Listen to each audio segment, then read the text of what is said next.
धरती पर अधिकांश मानव और जानवरों की आबादी अजनबी, दृष्टिहीन, बाहरी दुनिया से आए जीवों द्वारा समाप्त हो चुकी है। ये जीव जो किसी भी आवाज को सुनते हैं और उस पर हमला करते हैं, उनकी सुनने की क्षमता अत्यधिक संवेदनशील होती है और उनकी बाहरी त्वचा अडिग कवच जैसी होती है। ईवलिन एब्बॉट, उनके पति ली, उनकी बहराई बेटी रिगन और उनके बेटे मार्कस और बो एक सुनसान शहर में खामोशी से आपूर्ति के लिए ढूंढते रहते हैं। खुली जगह में ये परिवार एक दूसरे से संकेत भाषा साइन लैंग्वेज के माध्यम से संवाद करता है। बो एक बैटरी चालित स्पेस शटल खिलौने के पास आकर्षित होता है, लेकिन ली उसे उस शोर के कारण दूर ले जाता है। रिगन खिलौने को बो के पास वापस करती है और साथ ही वह बैटरियां भी ले आती है जिन्हें उसके पिता ने हटा लिया था। बो खिलौने को सक्रिय कर देता है जबकि पूरा परिवार एक पुल पार कर रहा होता है और यह आवाज पास में मौजूद जीवों को उनका स्थान बता देती है, जिससे बो की जान चली जाती है जबकि ली उसे बचाने की कोशिश करता है। एक साल बाद रिगन को अपने भाई बो की मौत का गिल्ट महसूस होता है। ईवलिन अपनी गर्भावस्था के अंतिम चरण में है और ली बेकार प्रयास करता है कि वह रेडियो के जरिए बाहरी दुनिया से संपर्क कर सके। ली रिगन के कॉक्लियर इम्प्लांट को अपग्रेड करने के लिए स्कैवेंजर छोटे छोटे एम्पलीफायर का इस्तेमाल करता है ताकि रिगन की सुनने की क्षमता वापस आ सके, लेकिन वे कारगर नहीं होते। इसके बाद ली मार्कस को एक पास की नदी के पास, जहां एक बड़ा झरना है, मछली पकड़ना सिखाने के लिए ले जाता है, जबकि रिगन बो के मेमोरियल पर जाती है। ली मार्कस को बताता है कि वे जीवों से तब सुरक्षित रहते हैं जब पास में लगातार और तेज आवाजें होती हैं, क्योंकि ये आवाजें उनके शोर को छिपा देती हैं और जीवों को आकर्षित नहीं करती। मार्कस फिर यह खुलासा करता है कि रिगन खुद को बो की मौत का जिम्मेदार मानती है और उसे अपने पिता से यह सुनने की जरूरत है कि वह अभी भी उससे प्यार करता है। घर में अकेली ईवलिन को प्रसव पीड़ा शुरू होती है और वह बेसमेंट में जाने की कोशिश करती है। इस दौरान वह एक नुकीली कील पर पैर रखती है और दर्द से एक गिलास की तस्वीर का फ्रेम गिरा देती है, जिससे पास के जीव को सतर्क किया जाता है। ईवलिन एक स्विच फ्लिप करती है जिससे घर की बाहरी बत्तियां लाल हो जाती हैं, जो दूसरों को खतरे का संकेत देती हैं, और वह अपनी संकुचन के दौरान चुप रहने की कोशिश करती है। जब ली और मार्कस घर पहुंचते हैं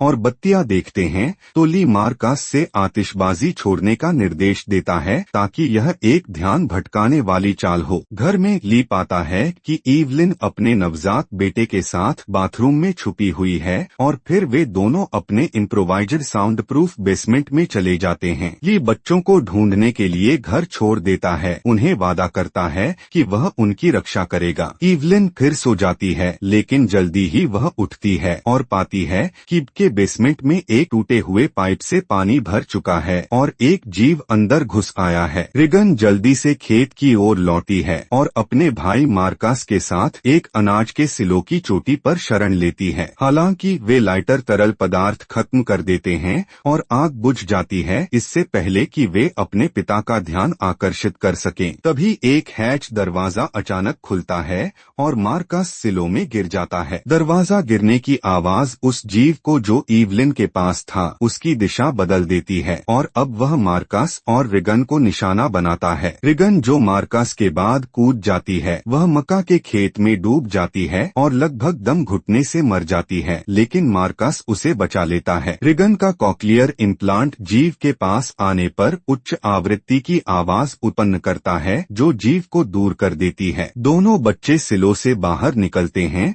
और अपने पिता से मिलते हैं। अब जीव वापस आता है और ली पर हमला करता है। मार्कस और रिगन एक पिकअप ट्रक में छुप जाते हैं। मार्कस अपने पिता को घायल देखकर उत्तेजित हो जाता है और आवाज करता है, जिससे जीव ट्रक की ओर आकर्षित हो जाता है। ली रिगन को संकेत करता है कि वह उससे बहुत प्यार करता है और हमेशा करेगा। फिर जीव को अपनी ओर खींचने के लिए चिल्लाता है। ली की आवाज सुनकर जीव उसे हमला करके मार डालता है। रिगन और मार्कस ट्रक को एक पहाड़ी से नीचे लुढ़का देते हैं ताकि वे ईवलिन और नवजात बच्चे के पास पहुंच सकें। चारों एक बार फिर से घर के बेसमेंट में शरण लेते हैं। जब जीव वापस लौटा है, रिगन को एहसास होता है कि कॉक्लियर इम्प्लांट की आवाज जीव को परेशान करती है, तो वह डिवाइस को चालू करती है और उसे पास के माइक्रोफोन पर रख देती है, जिससे आवाज का प्रतिध्वनि उत्पन्न होती है। वह जीव को इस प्रकार भ्रमित कर देती है कि उसका कवच टूट जाता है और ईवलिन उसे शॉटगन से मार देती है। परिवार एक सुरक्षा कैमरे के मॉनिटर पर देखते हैं जिसमें 2 जीव दिखाई देते हैं जो शॉटगन की आवाज से आकर्षित होकर घर की ओर बढ़ रहे हैं। अब परिवार के पास जीव की कमजोरी के बारे में पूरी जानकारी है। वे खुद को सशस्त्र करते हैं और लड़ने की तैयारी करते हैं।